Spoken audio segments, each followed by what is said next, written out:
This is Good and Game, a collection of conversations with people living with intention and armed with the courage to make a positive impact in our world.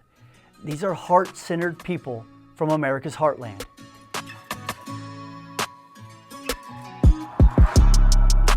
Colin Behr is a creative, a skilled designer, and artist.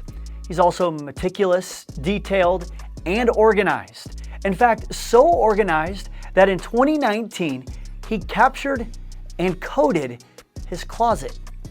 What could I create with the garments that I have in terms of outfits, systems of style, systems of dress, and now I can use this year to help explore that a little bit. At that time, he was working his dream job, designing shoes for Nike. But in 2024, he left the Jordan brand behind to pursue and create the Wardrobe Theory Project. I think in its simplest form, it is an archive of real people's clothing. WTP launched earlier this year. It's the style and stories of GQ, or insert your favorite designer magazine, but from a sustainable slant. The must-have item of the season? Well, it's already in your catalog of clothes. Much of the industry is all about add new, add new, add new. What happens when we reflect, and what can we learn from actually looking back and really championing the things that we have in our closets already. Today we're going to learn more about the Wardrobe Theory Project and how Colin, his wife, and their daughter are creating a life in Iowa with a mission to change how the world looks at their wardrobe. I'm Colin Behr from Marion, Iowa, and I'm the founder, creative director, and editor of Wardrobe Theory Project, a magazine that sits at the intersection of style and sustainability.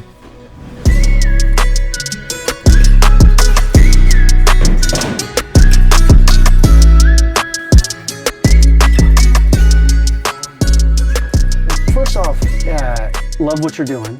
You're crushing it. Thank you. We'll get into the magazine and all that here in a second, but yeah. I wanted to start with why did you decide to wear what you wore today? Oh, wow. That's a great question.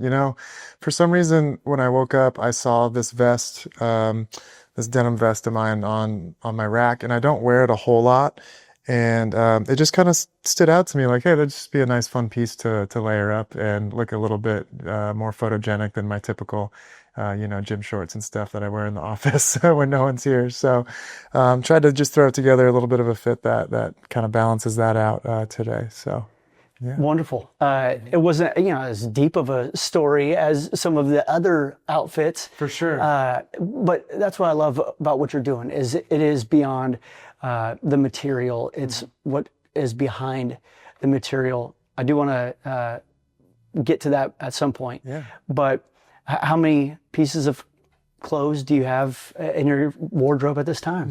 I haven't done the full count from top to bottom. A lot of this project has been narrowing down. And so, but probably a couple hundred, being a tenured footwear designer and being in that industry and in sneakers for a decade.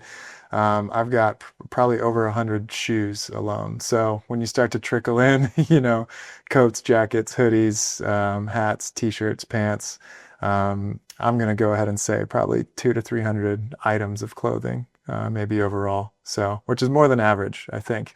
And also brings up a fun element of the project, which is really just the dichotomy of you can be sort of eco-conscious as well as style conscious, and there's nuance in that, right? So yeah, I read through issue 1 of the Wardrobe Theory Project, and I immediately started kind of going through my closet, taking a little self-inventory, and man, I got to 50 items, and I was only a quarter of the way through the closet, and I just stopped and I was like, all right, let's just have the conversation before I go too much deeper, because it wasn't that long ago that you had kind of brought your wardrobe down to just 50 items. Is that correct? Totally, yeah. I think that was the goal for the magazine. When I initially documented my closet, we shot 80 pieces, and that was during a time that I actually went 2 years without purchasing anything new.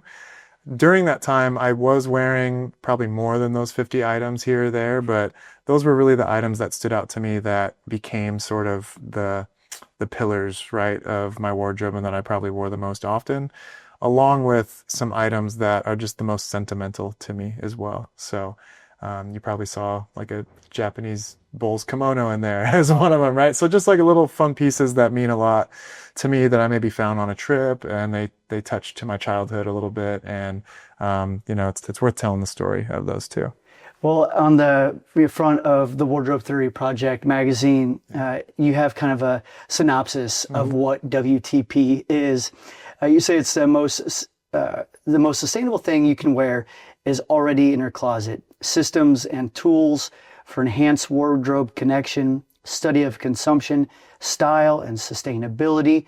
And I would even take it a little bit further. There's a little bit of a practice in here, a practice of mindfulness and contentment with an emphasis on people and the stories of those people who are living out some of these principles. So a lot of depth there and a long way to get to the thing that what I love most about what you're doing is it's very approachable and kind of exciting.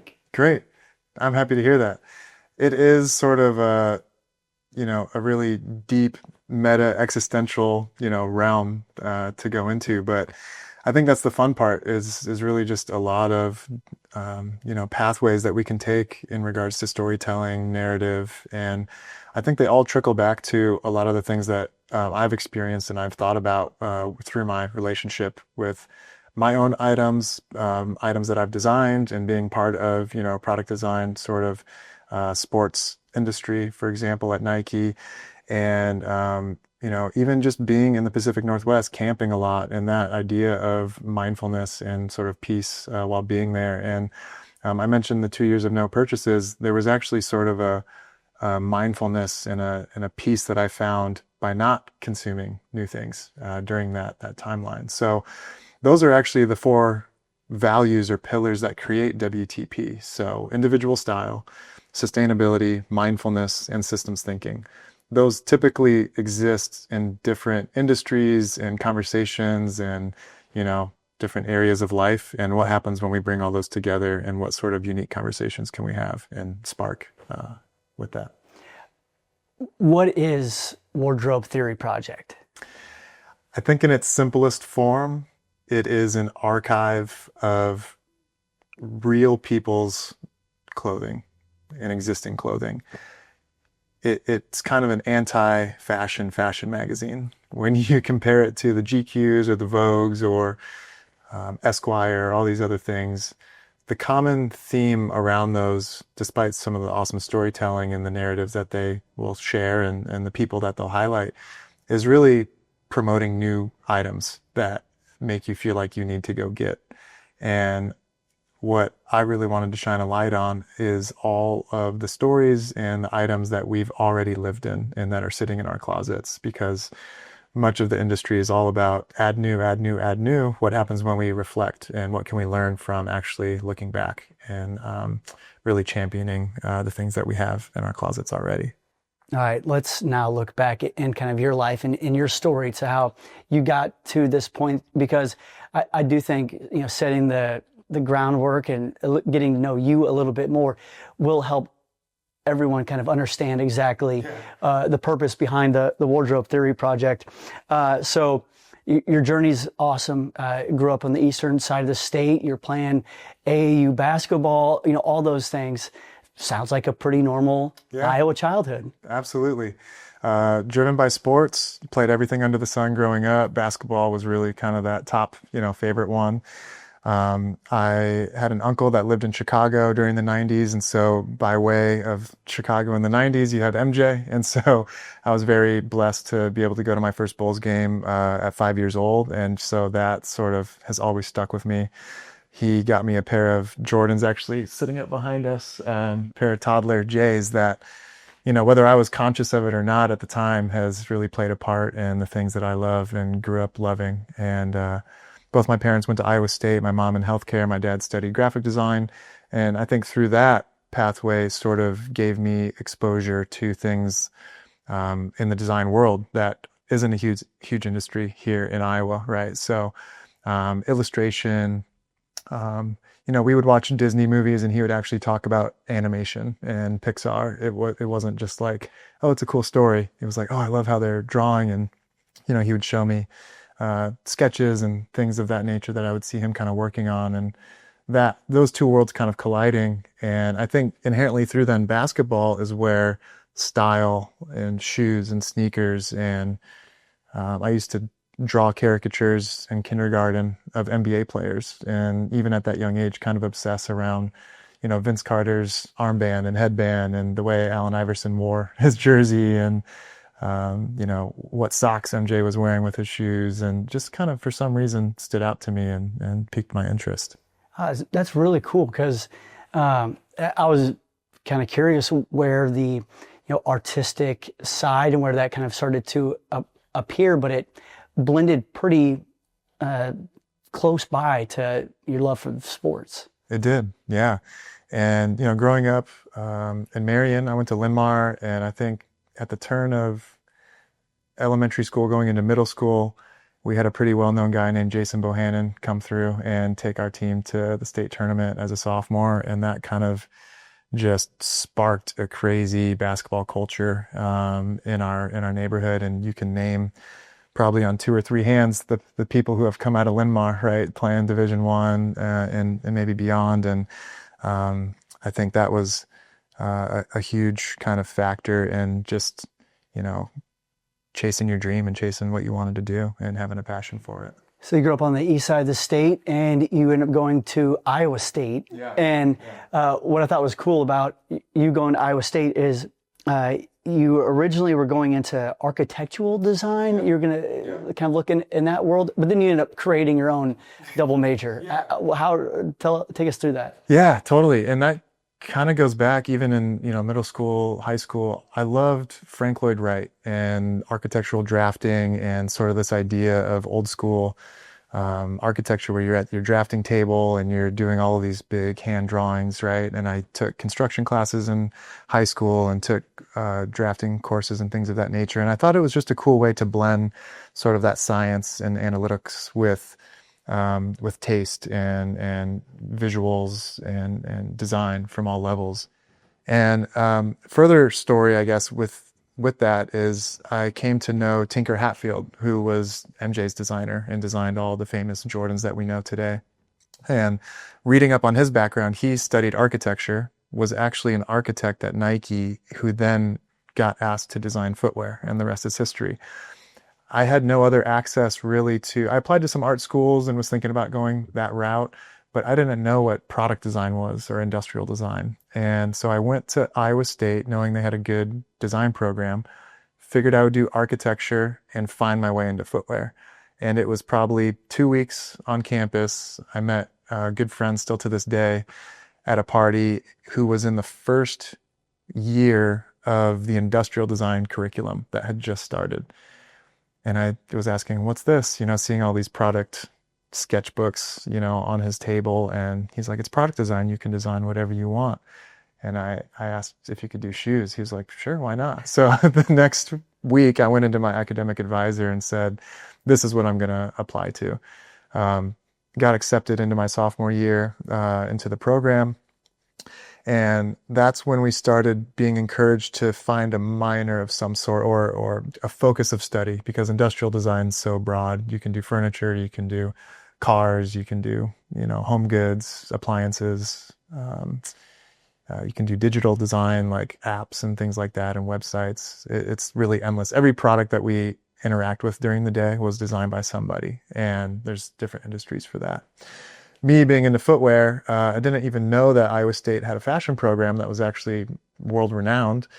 And so I started picking that up as like, oh, cool, I'm going to take some courses here to learn more about fabrics, because a shoe is like industrial processes with fabric processes. And kind of going back to that, really just, 100% or nothing. By the end of that year, I had fully committed to that as a second major and tried to blaze that path a little bit. So everything along the way, you were wanting to design shoes for Nike. I mean, you had kind of built your... Yeah. And then you kind of accidentally end up at Iowa State and in these two programs that work perfectly for what you were trying to do. Absolutely. And they provided a good platform too. Honestly, at that point, I was still probably nervous to come out and claim, like, I want to design footwear at Nike. I need to stay more open than that. You know, that's a crazy dream. There's no way a kid from small town Iowa can make it out there, you know? And I think it was sophomore year, my roommate and I who was studying industrial design as well, came back from the career fair, and we were in the elevator, and I told him, I'm going to do footwear. That's what I'm going to do.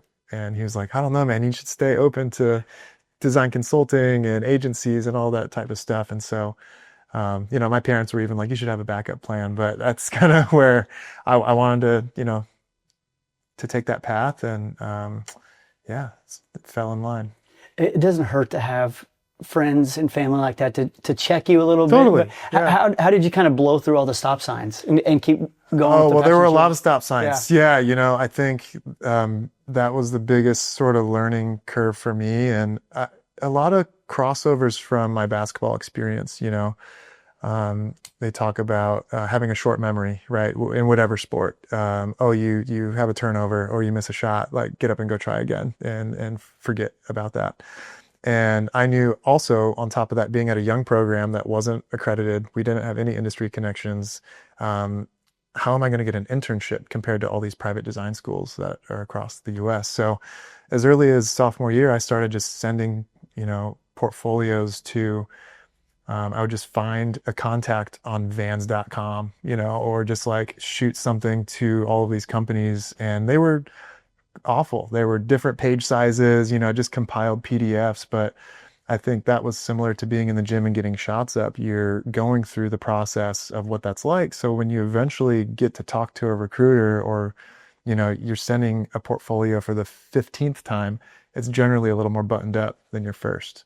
So I was just kind of shooting my shots, if you will. And luckily, well, I got to go and then study abroad in London, and that was a really cool experience for me. First time leaving the country, you know, small town Iowa kid, getting to be in one of the fashion capitals of the world. And funny enough, right before I left for that experience, I was offered an internship at New Balance. And that's when one of those stop signs turned kind of into a green light. And I got to get two hugely critical life experiences, and obviously, like, one in the official kind of sporting goods footwear experience. And that's when some more doors started to open up. So it's New Balance. You also get an internship in New York City with Todd Snyder as well. Yeah. And all these things start to lead into getting a job at Nike before you even graduate from Iowa State. Yeah. How, I don't know, how kind of surreal was your college experience leading to that? Oh, it's like unexplainable, I think. I still remember to this day getting, you know, the offer letter over email, and above my computer is an MJ poster, you know. and you saw the little Nikes. Yeah, the little exactly. Air Jordans. So it's just been, and I was probably wearing, you know, those black and red Jordans over there all my years there. And yeah, I still get a little emotional, like, putting myself in that time frame, because so before Todd Snyder, I actually applied for the Nike internship, and after New Balance, and got denied. And that was, you know, another stop sign, right? Or another red light. And but I'm so thankful for the time out in New York, getting to work for Todd in the smaller kind of studio environment, and getting to work in apparel that was not in footwear. So you're getting this broader experience and kind of newer things that you wouldn't have gotten, I think, if you just went with that. And that time also allowed me to do my 5th year because of the 2 majors, and rework my portfolio and start to promote myself a little bit more online. And that same recruiter that turned me down ended up calling for the interview for the full-time role. So just full circle, very serendipitous. And yeah, I wasn't even done with my senior thesis project when I had accepted that full-time offer. So it was wild. That is wild. And then you leave. You've gone to New York City. You've gone to London, but now you're going out west to live. in Portland, leaving kind of the shelter of Iowa. Yeah. Take us through the first couple months of jumping into the Nike campus. Oh, totally. You know, I think having the opportunity to live in those big cities, New Balance was out in the Boston area, like those kind of cut my chops a little bit in terms of like, okay, that's big city. Portland is still much bigger than Iowa, but compared to London, New York, Boston, I think it was an easier stepping stone in regards to that. But ultimately, getting onto Nike campus was like, you know, I'd only seen it on videos, read about it, and it really is like this college-sized campus of just the coolest buildings, modern tech, and everybody who's sort of diehard passionate about sports and sports product design. And in a way, it felt kind of like getting called up to the big leagues, because then all of a sudden you're working on projects with people in the design world, at least, that I was reading articles about and trying to model my career after. And so, yeah, I think it was humbling. It was, I was just trying to lean on those Iowa values of like, you know, show up, work hard, have a good attitude, and be a sponge.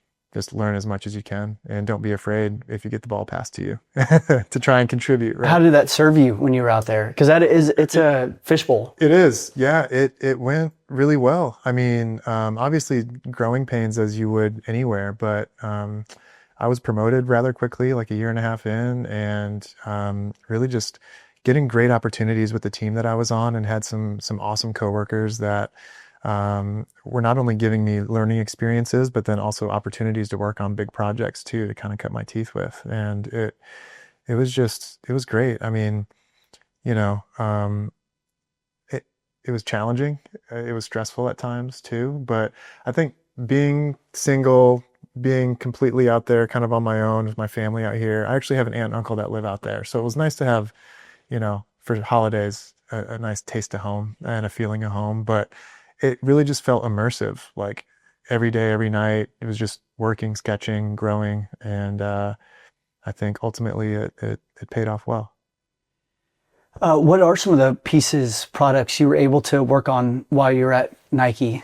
Yeah, the first couple of years, worked on quite a few Air Max models, and I did a shoe called, or helped design a shoe called the Roshe Waffle Racer, which is kind of a newer adaptation of the ever famous Roshe. And then I got to work on a kind of an updated model of a more obscure Nike called the Footscape, which is actually one of my favorite Nike shoes of all time, that came out in 1996. So getting a new version of that and getting to work on that was another kind of full circle moment as well, just from sneaker culture and sneaker history.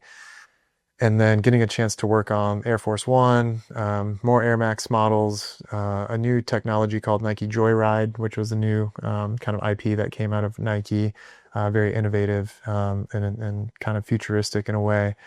And yeah, I think in the first 5 years, it was over 50 projects, over 20 design patents that I got to help out with. And yeah, it was busy. I mean, that's so neat that you went from, you had these Jordans as a baby, Yeah. and you talked about the shoe culture and just how, I'm not a shoe guy, Yeah. but I know some shoe guys, and they are all in when it comes to, Yeah. but you're on the inside of that. I imagine that was pretty. Again, we keep going back to the surreal world, but Yeah. but Yeah. it feels like that's how it was for you. It was. And I always sort of joked that because I had a lot of friends that were like proper collectors. You know, they have the garage full of boxes, floor to ceiling. And I would always kind of joke that like I wasn't that extreme, you know. I tried to get as many shoes as I could, and I loved shoes. But I was less about like stockpiling them. And keeping them on ice, as you will. And I just like to wear all of them and get to experience them. And I think part of that came from more of my performance aspect and my performance experience as well. Like playing in them was always a just as fun, if not more fun experience than just like looking at them, for example. But yeah, I worked at Finish Line in high school too. And I think that was another touch point of getting to experience how shoes are sold and consumed, but then, getting a chance to be behind, the doors that were making them happen. Childhood dream come true for sure. So you're in the middle of working for Nike. You're 4 or 5 years in, and you take this flight to Japan, where the seed of Wardrobe Theory Project begins. What was it about that flight, that moment, that you start thinking about what's in your closet? Yeah, absolutely. I think it was a lot of touch points coming to play together, but I was traveling a lot during those years, going to Korea, Japan, Vietnam, some trips to Europe, but mostly those Asian countries for factory trips. And we would always pit stop in Tokyo for, a weekend to get some inspiration and just experience the city. And I really fell in love with some of the kind of style and fashion publications that they had over there, and the old vintage shops that they have in Japan too, which are just crazy collectors, whether it's denim, old Jordans, Nike, vintage runners, etc. But there were some like really proper sort of archival magazines that just like have the whole lineage of Nike shoes, and they're just laid out very scientifically, and all the like details about them. And from a graphic design standpoint, that was very pleasing. I just loved having that as a reference, history lesson, and I just liked the orderly way of all those things. But as you mentioned, kind of 4 or 5 years in, I was spending a lot of time on the computer, immersed in all the designs, and I was kind of missing the analog experience that I had of actually making clothes, like I did in school back at Iowa State. And this was sort of a time that I wanted to start making my own clothing again. And so on the flight, I was sketching just new, like nothing in regards to Nike, just like my own personal style, just like a little top that I wanted to make, or, a jacket or a pair of shorts or something like that. And while I was sketching it, I was thinking about these archival magazines a little bit, and it just kind of spurred on me like, what if I documented all of my clothing?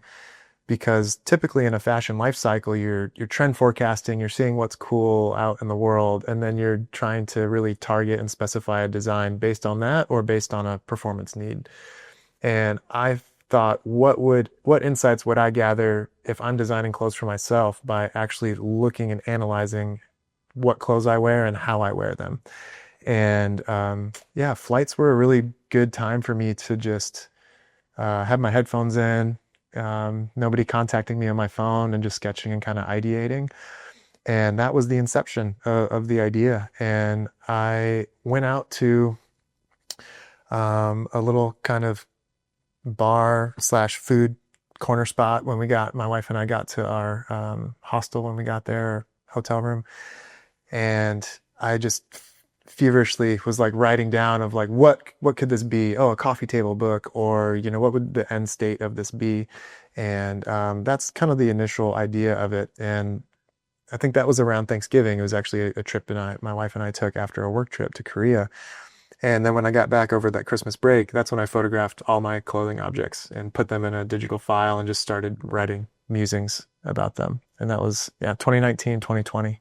When I first read that story about you, I had like an immediate kind of like empathetic feeling for your wife on that trip. Like, you guys had this really nice trip to Asia planned, and you have this idea, and I imagine that's all you could think about the entire trip. That first night, or she used to that by now. Totally. Yeah, a little bit. Yeah, she's also been very grounding for me, and keeping me present, and I think it's been a blessing, and keep my head on right for sure. But I think that first night she was so jet lagged because I had been in Korea for a couple of weeks, and I was kind of like adjusted a little bit more to the time difference. She had just got to Korea, so when we got to the hotel, she went straight to bed, and I got like 2 hours that night to really just have my headphones on and get some thoughts down. And so the rest of the trip was sightseeing, popping around, eating good food, and I'm taking photos and thinking about it, but I tried to be present, with her the best I could. Okay, that's good. That's good.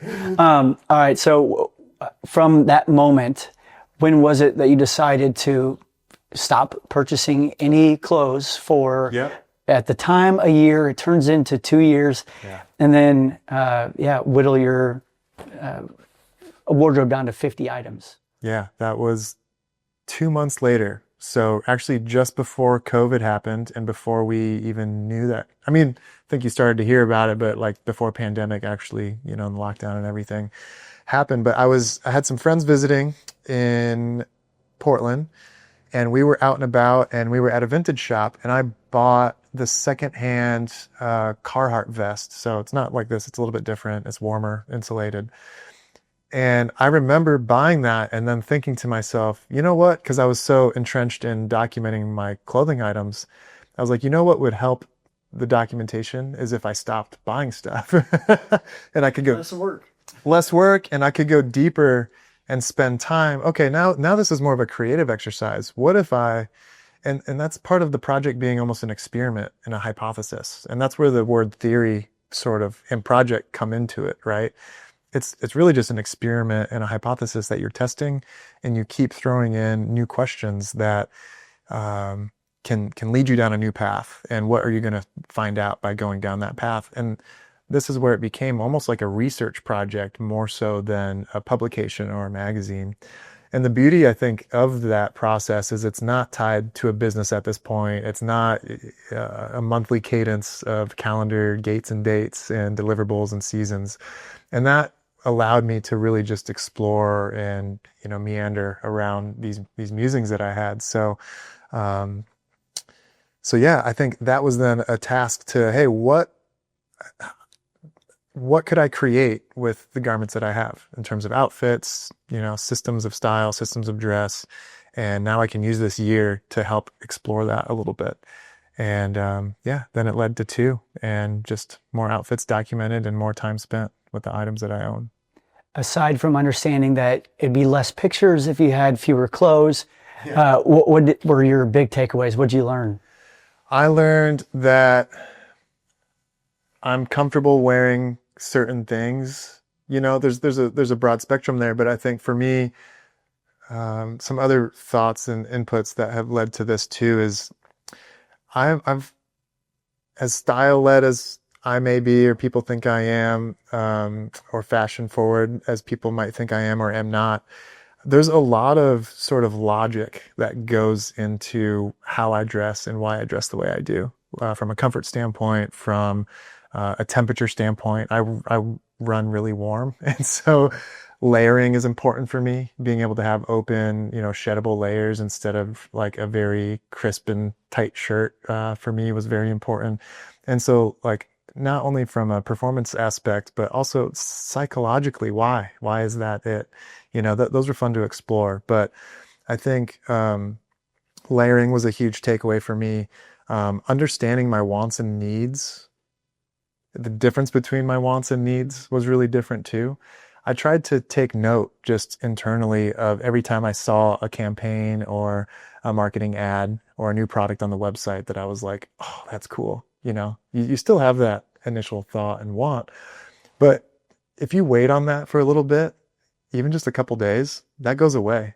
And even a week, a two week period, it's fun to see that you really don't need that if you decide not to. And so by the end of the year, one of the biggest takeaways I came away with was I got dressed quicker in the morning with less effort and less decision fatigue, which ultimately what it is, right? Whether you're into fashion or not, all of us go to the closet in the mornings. I have nothing to wear, right? And we have hundreds of things. And part of that is social. Part of that is this idea of FOMO, like, oh, I need to keep up with what's happening. But I just started to put together things easier in my head because I had spent more time with these. I know what worked together, what didn't, how I wanted to feel, what the temperature was outside, and how I felt with that. And then ultimately, after the 2 years, the last takeaway I'll end with is when I did eventually start buying products again or garments, it was easier to slot those in of like, oh, this is going to pair well with all of this stuff, or this is actually what I am missing. I actually don't have something like this, instead of buying 5 of the same garment, you know?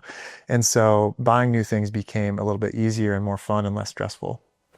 So you have, you've kind of done the work with your wardrobe. You have style, you have good taste, you have this background in the industry as well. But then from what I understood, you have a friend that's in engineering, and you pulled him in to start creating this system, which, I mean, it's one thing to be, a creative and have an eye for all that, but then also to add the math part of it, that's impressive. Yeah, thank you. And shout out to Kevin, my friend who's helping with that. And that really goes back to the thesis idea, right? This research project. In scientific communities, you have to do a peer review, right? You have to submit work for it to be validated, if you will, from the research that you're doing.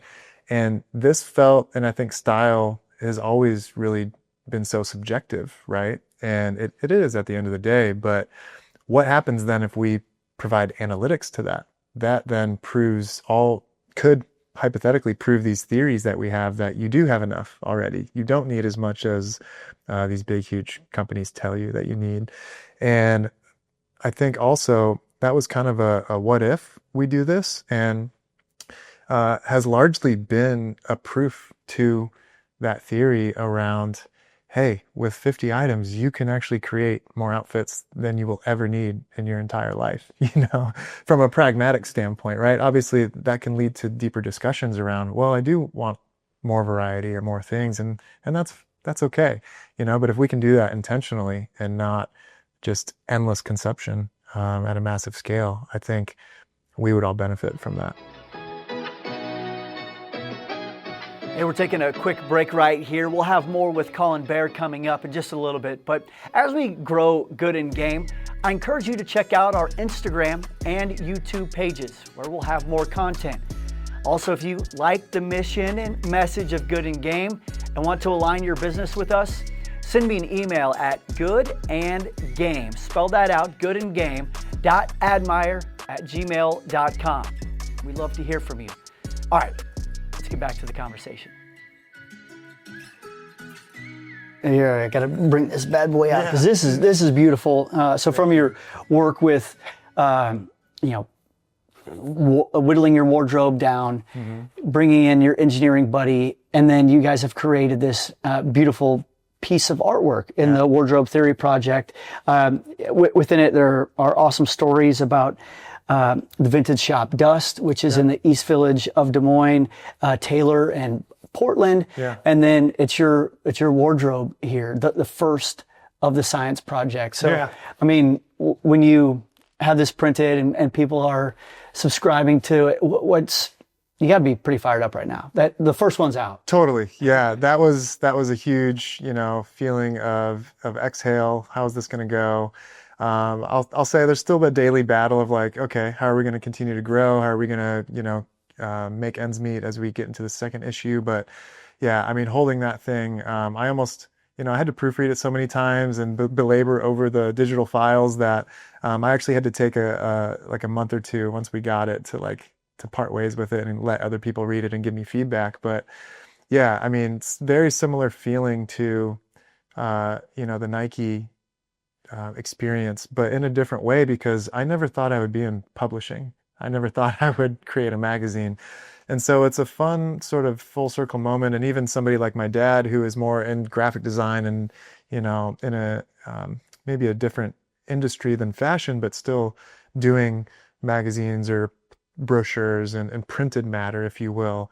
I could kind of see on his face when he held the first sample, like, wow, this is well done, and you're kind of stepping into my world now. And it was a fun moment, and just really, really thankful. And for all the contributors too that helped bring it to life, and everyone who has supported so far. It's just been hopefully the beginning to what will be a lot of issues and stories to be told. Oh, absolutely! I love all the stories in here. It's all well written, and the photos are beautiful. It's very aesthetically pleasing. Yeah. All those things, and that this piece right here inspired from those trips to Southeast Asia. Yeah, totally. I mean, a lot of different inputs. I think those. sort of Japanese collector culture magazines, also paired with some scientific. There's a book called Low Tech. I think it's actually behind me somewhere. It's actually more of like a sustainable technology book around sustainable systems in nature. And again, that like beautiful graphic design paired with these really kind of scientific ways of communicating, that was an influence. There's also a book I have called The Architecture of Trees. And it's this huge hardcover book that has all of these drawings of like shade analysis of trees and color changes of leaves and these graphs and patterns, and really kind of almost doing a similar exercise to trees that we are to clothes. And I think that's where some of the most impactful or the most powerful products can come from, when you're combining things in different industries in different ways and in parts of life that haven't been combined before to create something new. So you leave Nike. That's your dream job. You're there for more than a decade in the pinnacle, the top of the rung when it comes to sports apparel, to start the Wardrobe Theory Project. Take us into that decision, and how much of your time at Nike influenced this. Totally. I think it's interesting kind of being going from a place like that to starting a magazine like this. And I would say it's just bittersweet because it was a dream job of mine. And I had always, and I think year after year, felt more and more of an urge to chase the entrepreneurial dreams I had, whether it be through artwork or through, a project like this, or maybe creating my own brand, for example. And that was really just life being life, My wife, her career change, leaving a decade worth of footwear experience. She's actually from Portland area and had never really lived, far away from her parents or, her childhood home. And so I think like there were some inputs there of her wanting to experience new things. I had always talked about trying my own thing, and it felt almost like, all right, this is a decade. It's either you're going to put your head down and stay here and you might end up being here your whole life, or, before we have kids and a family, like try out this new thing. And that's where Iowa kind of came into play, I guess, where it's just cheaper cost of living, closer to my family after being gone for a decade. And it just felt like a place that we could kind of settle and restart with as risky as all this is, just a little bit less risk than, staying out there. And new beginnings for sure. I want to talk more about Iowa for sure, because I think it's cool that you have, uprooted the family, brought them back here into the Midwest to do something good, like the Wardrobe Theory Project. But another thing that is good out of you is, this wasn't born from contention towards the fashion industry, we got to turn this thing around, or else the Earth's going to catch on fire. Which there are some things we should probably be thinking about when it comes to sustainability, but at its core, it's not from those places. Yeah, that was very intentional. I like to say, sustainability is one of our pillars and values that we want, but that can mean a lot of things, right? That's inherently being able to do something for a long time. And whether that is with your clothing, whether that is with your lifestyle, whether that is with, whatever you have as means for living. And I like to say also that this is really a spark plug for you to reconsider your relationship with your habits and your buying,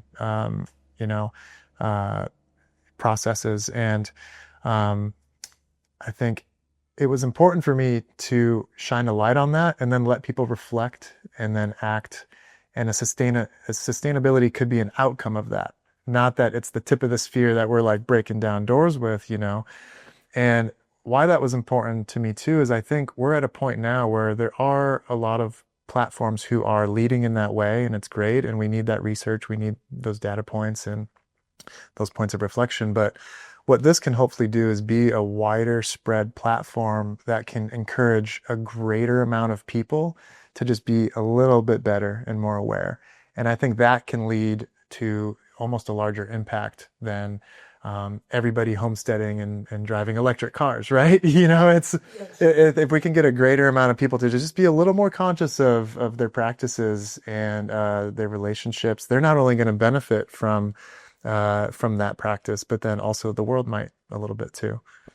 What are some actionable steps people can take to, like you said, just get going? Yeah, I think you said it really well yourself. Like you just started looking through your closet, right? And it wasn't when you were getting dressed. That's really the only time that we're doing that. And it's often in the morning. We're already feeling stressed. We're maybe running late. Kids are shouting at you. You're tired. And what happens if you have a nice open evening, open a bottle of wine, put some music on, and just start shopping your closet, right? Reacquainting the things that you have in your house already. And instead of going to a shop, maybe you could plan that in a week. And first, just take inventory of what you have. A recent example I've actually been talking about and giving is grocery shopping. Most people will take inventory, maybe not a line item of everything, but they'll at least look at their fridge, look at their pantry, take an assessment of what they need before they go to the grocery store, because that stuff expires. We don't need 5 watermelons in our in our fridge. We don't need too many eggs, eggs maybe last a little bit longer, but there's consciousness to those decisions. And what would it look like for us to actually take inventory of our closet before we went shopping? How would your buying habits be different? So I think looking inward is that first kind of step, and reacquainting yourself, not always in an effort to buy, but even reminisce on the memories you had when you bought something, who you were with, the trips you've taken it on, and that sort of memory lane idea could be fun too. So looking at your own stuff could be really good. I think the next one, which, whether it's a week or a month, I was very conscious not to really say that everyone has to go 2 years without buying something, but what does that challenge look like for you? What if you went a month without buying a new piece of clothing? What are the things you learn? What do you feel? That could be an easy kind of first step for people to take as well. This is a fun thing for me just to think about, because I've done a couple of these like challenges before. Yeah. I went a week eating plant-based. Wow, awesome. And I've done it now for 5 years. Wow, I went awesome. 5 years ago I went a month without any alcohol. And, then you kind of dive back into it, but you learn okay, there are NAs out there. Right. There are other, I don't know, I like the challenge aspect of it, because it's a reset, right? Absolutely. Absolutely. Mm-hmm. All right. So Iowa, how will moving back here to the Midwest, play a role in what you want to continue to do that, won't just be telling stories of people in Iowa. It could be a worldwide thing. Totally. I think that was really important, because at first, in a lot of my upbringing and early career, I did sort of feel like I had to be in those big meccas, those big cities where the fashion and the design and the art was happening. Otherwise, you can't participate in it. And I kind of felt my whole life like I was running away from Iowa. And my wife and I actually bonded the first year we were together on the fact that we didn't want to move to Iowa, and we aligned on that. And so I failed to mention earlier, but it was actually her that really threw the idea of Iowa back out before we ended up moving back here. It wasn't me that dragged her back, So it was a nice kind of aligned effort there. But some things that stand out to me in terms of coming back here is if there is a gap in this industry and in this place, why can't we help start that and create that? There are awesome people like Garrett over at Dust Collective, awesome shops, in the East Village and the like around, where they are starting, this culture of high taste and mindful kind of boutiques and collections. But when it comes to actually producing apparel or, having a world kind of a global footprint in terms of a media publication, having spent time in those cities and the world of the digital age that we're in, why can't I bring that global network that I have and tap into it from a place like Iowa and see not only how we can connect to the world from here, but also start to build a different and a new industry here locally? All right, this is Wardrobe Theory Project issue 001.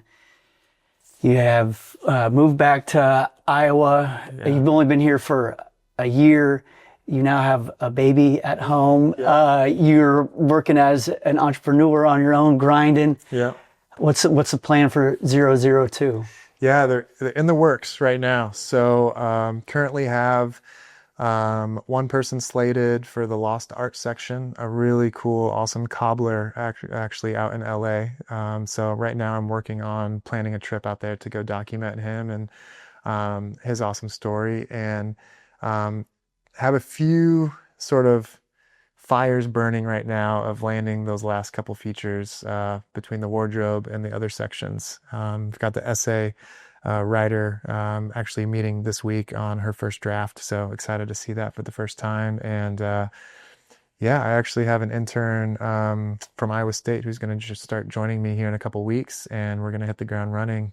So yeah, planning as we speak, hoping to launch that in either September, October, but with the biannual release, one in spring, one in fall. Cool. Yeah. How can people learn more about the Wardrobe Theory Project? Yeah, our website, it's a mouthful, but wardrobetheoryproject.com. And we're also on Instagram at wardrobe_theory_project. Those are probably our two most, I guess, insightful locations to learn more about us. The website's where you can sign up for the subscription. And just another note on the subscription base, that was another really crucial decision to be made, because that's also a sustainable sort of lever to pull, because with your subscription, we know how many to produce. We're not overproducing. We don't have stacks of extras. We've had to obviously make some at the beginning because we're in our growth stage and we're trying to, get to that level. But ultimately, direct to consumer, because we're not overproducing. Very similar actually to the fashion world. Magazines are built in bulk and just placed wherever they can, sold for as little as they can, paid for by ads, and whatever doesn't sell gets cover ripped off and discarded. And so that's where we've chosen to do direct to consumer and subscription model. This is great. I think you got something here. I enjoy it. I'm in. I'm gonna dabble a little bit, try to whittle the wardrobe down a little bit, but no, I appreciate your time, and best luck any way I can help support you. Yeah. Let me know. Thank you so much. Awesome. Appreciate it. Good stuff. Yeah. Thank you. Seriously, that was... We're wrapping up this conversation with a quick thank you for tapping into Good&Game. Remember, this is a collection of conversations, and right now our files are growing, and we hope you grow along with us. The best way to show support for Good&Game is by sharing it with others and subscribing or following Good&Game on YouTube, Instagram, and on Spotify. Here's what to expect next on Good&Game.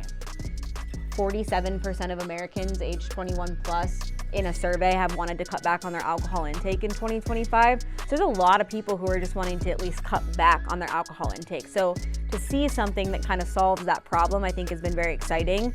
It was really solving our own problem. For every part of our day, yeah, it was really solving our own problem, and we were hoping that other people had the same problem, and it seems that they do. So.